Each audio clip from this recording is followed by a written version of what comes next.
Hello everyone, and today we're going to talk about the Dbms, the Database Management System, and what is a Dbms.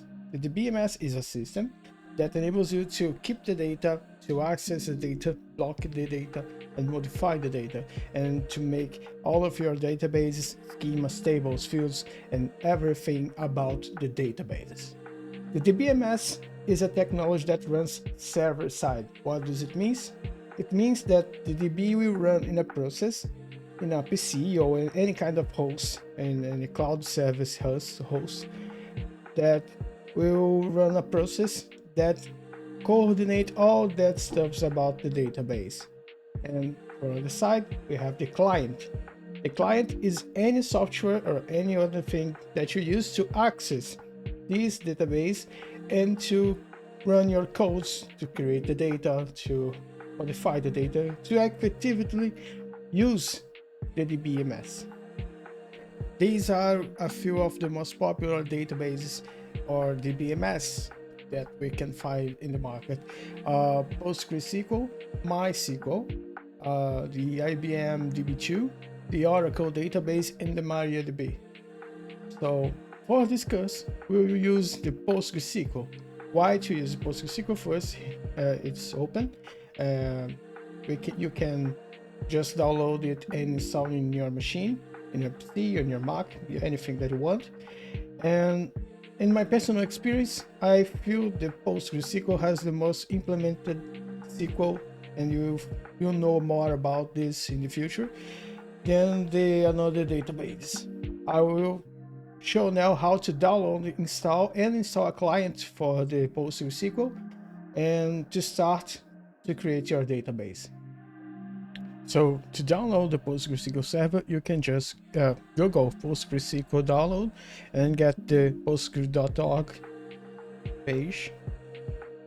Go to your version of your operational system. In my case, I'll use Windows. Download the installer. I'll choose the most updated version for the Windows and to start the download. So now the download has finished and we can just simply open the download file and this will open a wizard to help you with the setup. Okay, I'll keep the default path. Can select the components that you want to install. The default Postgres installation already comes with the pgadmin4. That's a client to the Postgres. I will not install this one now because I prefer one another called dbeaver, and I will show you how to install it. And stack builder that helps with to install other stuffs. And I just install the Postgresql server and the command line tools. I'll keep the default data directory and choose a password.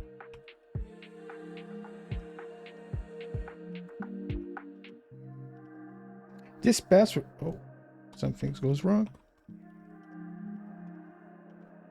This password is to the super user, the user that can do everything in your database in your PostgreSQL server installation.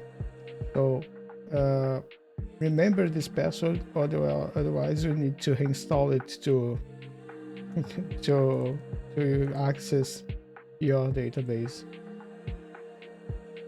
The ports. What does it mean?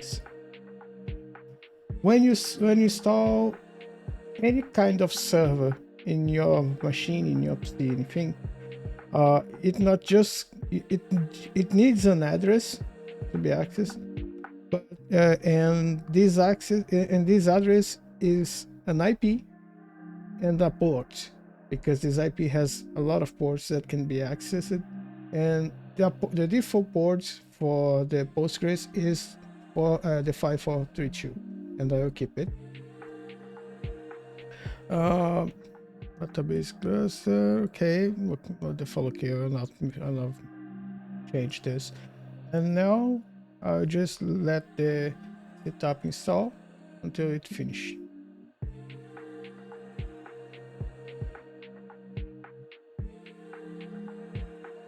Okay, now the setup has finished. We can just click in finish. And to check if your PostgreSQL process is running, you can access your task manager. In Windows, you can do this with Ctrl+Shift+Task, and go to the background process and search for the PostgreSQL server. It's running, so it means that our PC now is a PostgreSQL server, and we can access it with a Postgre client or any SQL client that you want to. And I will show now how to download the Dbeaver. So to download the Dbeaver, you can simply go for the Dbeaver download, go to download the Dbeaver community and Windows installer, and okay, you can save in anywhere that you want, and I'll let the download finish, or torrent finish. Once it finished here, you can just open the setup,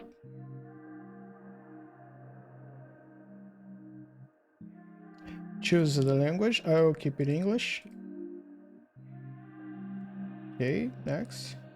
3. You can choose the user. From here for another user, I choose only me. The Beaver community, okay, include Java. Why do you need Java?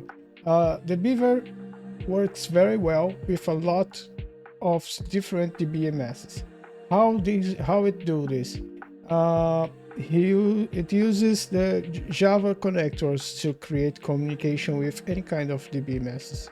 So that's why we also need Java.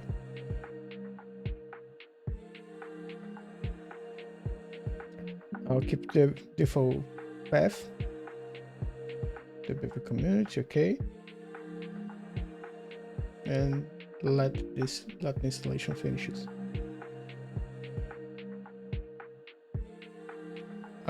In my case, I'll create a shortcut, but you don't need to if you don't want. Finish, and that's it. And now that the Beaver is installed, you can just open the Beaver. And the first time that you open the Beaver, he'll ask you if you want to install a sample database to check the Beaver features. But I installed, but I now want to create the connection with your PostgreSQL server. And I'll click here, choose the PostgreSQL, Postgres, put our password. Here, the host is the local host. That means that the SQL server is running in our machine in the port 5432, that one that I say. And if it's your first time creating a PostgreSQL connection, the Beaver will ask you to install some Java drivers. You can just accept it and no problem. I'll test our connection. That's okay. And I will just finish our connection. Here is the Postgres connection. You can find the database here. We have Postgres databases. You can have multiple instances of databases in the Postgres. Have here our schema. That's a public schema, and the tables that we want to create, views, foreign tables, everything that we need to create in your database. And I would like you to follow these steps, because this will be needed in the next lessons to create your tables, to define our fields, to create our constraints, views, materialized views, and everything else. So that's very important to follow the steps before the next lessons. So I appreciate you for your time. That is all for today, and have a nice day.